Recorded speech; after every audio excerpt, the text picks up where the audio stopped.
Mugamba mutya abali ku channel yaffe eyitibwa Kyayiti YouTube channel yaffe. Olunaku olwaleero njagadde twogere ku mubiri oyo. Mubiri eddagala libayita mubiri oba kamubiru okakozesa otya ku nsonga y'okusika abalongo.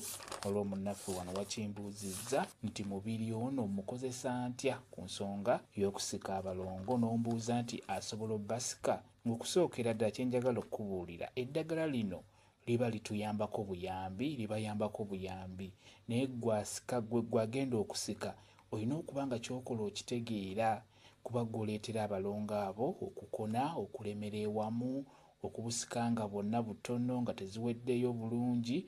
Ebiseera ebisinga gwasika gwazireetera okufuna obuzibu obwo, n'olwekyo olina okuba nga kyokola okitegeera. Ky'oba olaba nga abasinga muba mwetaaga kuyambako, muba mwetaaga kusika busisi, abalongo abo babeera bajja kuvaayo bulungi nnyo. Kakati wambuuzizza ku ddagala lye bayita mubiri, ky'olikozesa otya.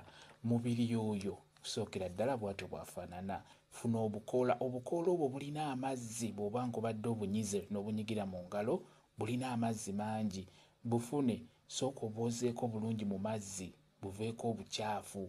Bw'omala okubwoza oba bunnyikeko mu tuzzi otwokya, bubeere nga buggwako obukyafu. Bw'omala okukikola beera nga weeseetinga bulungi. Kwata obukoola obwo buteeke mu kibatu, bunyigenyige buveemu amazzi. Kati amazzi ago ag'amubiri g'oggye mu bukoola ganyigire mu kantu ebbali awo. Amazzi ago gennyini g'onyigidde mu kantu gw'oba okwatamu eno nga bw'osika.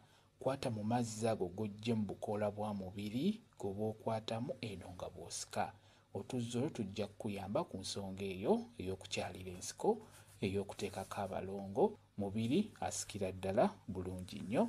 Kyekyo kye njagadde okubeera nga nkubuulira, gwambuuzizza ku kibuuzo ekyo. Bwe kityo bwe kiri. Kambe WhatsApp namba yange osobola okumbuuza, nja kwongera okukunnyonnyola ku viidiyo eno.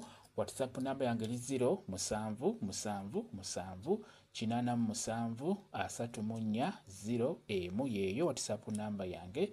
Mwebale kubeera ku channel yaffe eyitibwa Kyayiti YouTube channel yaffe. Kye mbasaba mugende mu maaso n'ogyegattako mubeere bulungi.